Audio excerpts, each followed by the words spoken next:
Hello दोस्तों and welcome to our YouTube channel PHP के इस सीरीज में आप सबका स्वागत है।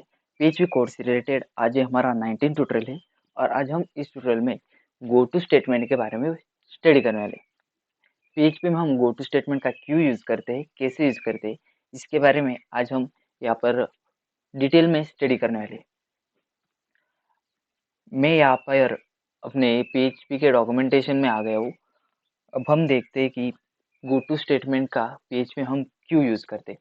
The goto operator can be used to jump to another section in the program. अगर हम प्रोग्राम के किसी अदर सेक्शन में जंप करना चाहते तो हम वहाँ पर गोटो स्टेटमेंट का यूज़ कर सकते हैं। गोटो ऑपरेटर का वहाँ पर हम यूज़ कर सकते हैं। इसका मतलब है कि हमने अगर एक प्रोग्राम में दो फॉर लूप लगाई हुई है और मैंने पहले फॉर लूप को 1 से लेकर 10 तक एग्जीक्यूट करने के लिए कहा है और दूसरी फॉर लूप को 10 से लेकर 20 तक एग्जीक्यूट करने के लिए कहा है। लेकिन अगर मैंने पहली फॉर लूप में जब मेरा वेरिएबल 5 में होगा, 5 नंबर पर ही मेरा वेरिएबल होगा, तभी अगर मैं वहाँ से कंट्रोल को लेकर डायरेक्टली दूसरे फॉर लूप में लेके जाना चाहता, तो मैं वहाँ पर गो टू स्टेटमेंट का यूज़ कर सकता हूँ और वहाँ पर गो टू स्टेटमेंट लगाने के बाद हमारा जो कंट्रोल होगा वो वहाँ से सेकंड फॉर लूप में चला जाएगा। तो आगे देखते हैं। The target point is specified by a case sensitive label followed by a colon and the instruction is given as goto followed by the desired target label. This is not a full unrestricted goto.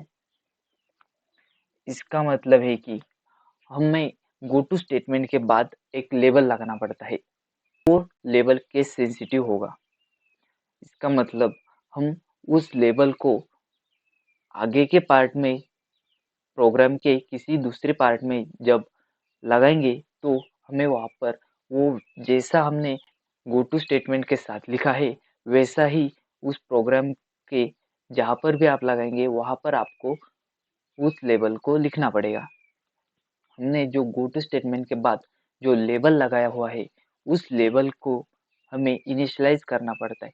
उस label को initialise करने का मतलब है हमें उस label के बाद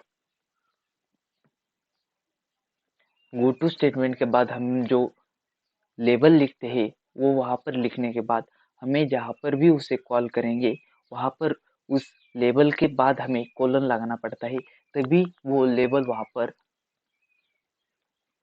इनिशियलाइज होगा।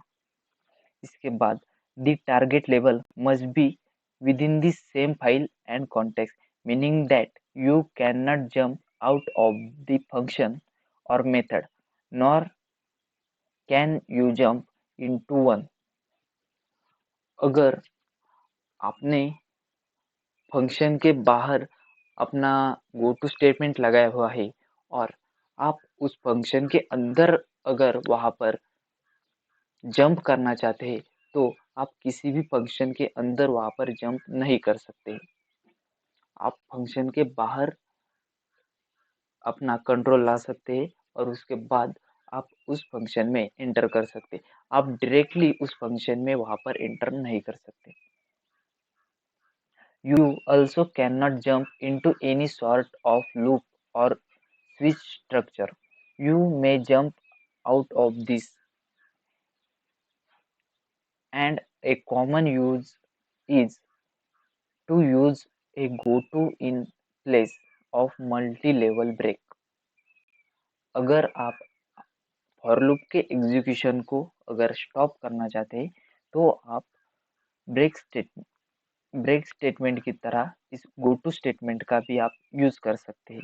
लेकिन हमारा जो गो टू स्टेटमेंट है वो यहाँ पर हमारा जो कंट्रोल होगा वो यहाँ पर दूसरे प्रोग्राम के दूसरे पार्ट में लेके चला जाएगा और वहाँ का जो पार्ट होगा वो वहाँ पर एग्जीक्यूट होगा। तो चलिए हम चलते हैं अपने वीएस कोड में और यहाँ पर गो टू स्टेटमेंट का यूज़ करके देखते हैं। तो देखिए दोस्तों, मैं आ गया हूँ अपने वीएस कोड में। यहाँ पर मैं पीएचपी का सिंटैक्स लिखता हूँ।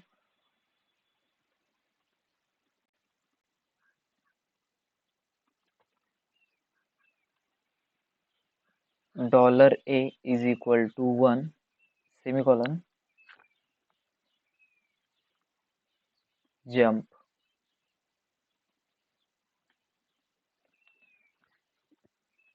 हमने यहाँ पर जंप नाम का जो एक लेवल है वो यहाँ पर लगाया है। हमारा जो गो टू स्टेटमेंट जब एग्जीक्यूट होगा तो वो यहाँ पर इस जंप स्टेटमेंट में अपने जो कंट्रोल है वो यहाँ पर इस जंप स्टेटमेंट के बाद भेज देगा। इको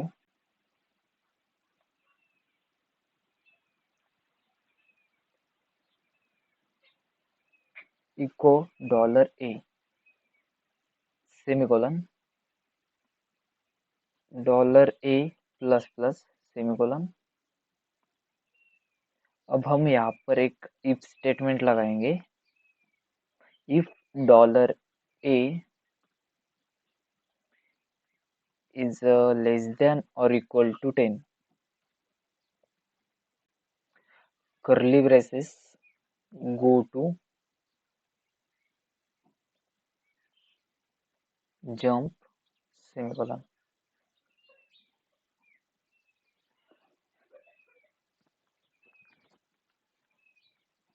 तो देखिए दोस्तों, हमने यहाँ पर हमारे जो नंबर है उन्हें 1 से लेकर 10 तक यहाँ पर हमें प्रिंट कराना है, इसलिए हमने यहाँ पर ये प्रोग्राम राइट किया है।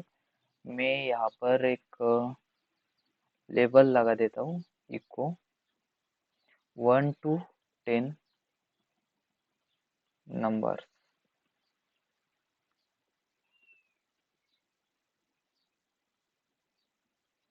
सेमीकोलन।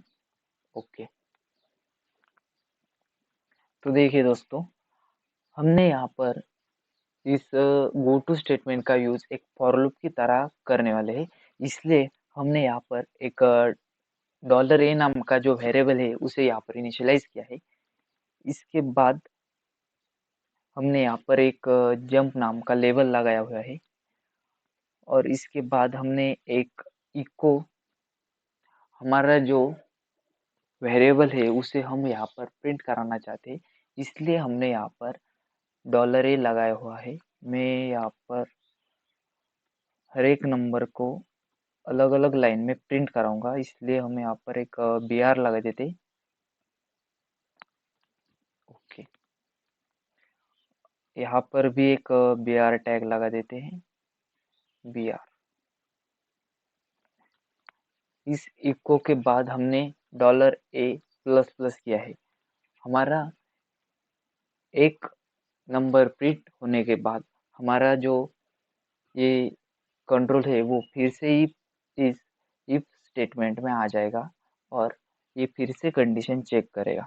अगर कंडीशन यहाँ पर ट्रू होगी तो हमारा जो कंट्रोल है वो इस इफ स्टेटमेंट में चला जाएगा और फिर से गो टू जंप हमारा गो टू स्टेटमेंट एग्जीक्यूट होगा और वो इस लेबल को फिर से लेवल पर फिर से आ जाएगा और यहाँ पर फिर से हमारे जो नंबर से वो यहाँ पर फिर से प्रिंट होंगे।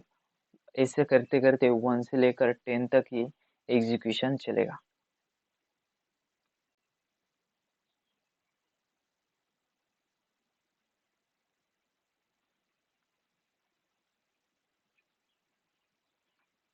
तो देखिए दोस्तों, हमारे 1 से लेकर 10 तक के जो सारे नंबर्स है वो यहाँ पर प्रिंट हो चुके हैं। हम गो टू स्टेटमेंट का यूज कर 1 से लेकर 10 तक के भी नंबर्स यहाँ पर प्रिंट करा सकते हैं। इसका मतलब हम गो टू स्टेटमेंट का यूज फॉर लूप की तरह भी यहाँ पर कर सकते हैं।